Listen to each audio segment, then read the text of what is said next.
Λάμπρο φοράει Ανατολή κι η Δύση καμαρώνει κι αν ίσως και κοιμόσαστε, γρήγορα σηκωθείτε να σας πω τα καλαντά και να τα φουγκραστείτε στις Βήθλεεμ το σπήλαιο, στην πόλη την Αγία, εκεί γεννάει το Χριστό η Δέσποινα η Μαρία, τρεις μάγοι εξ Ανατολό, ειδώντες τον αστέρα πάνε να προσκυνήσουνε Θεό τον Βασιλέα, γονατιστή τον προσκυνούν και δώρα του χαρίζουν Σμύρνα, Χρυσό και Λιβανό.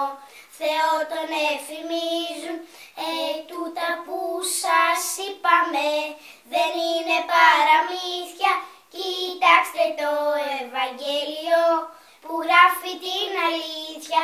Κι αφέντες καλησπέρα σας, καλησπερίσματά σας και του Χριστού η γέννηση να είναι βοήθειά σας και του χρόνου.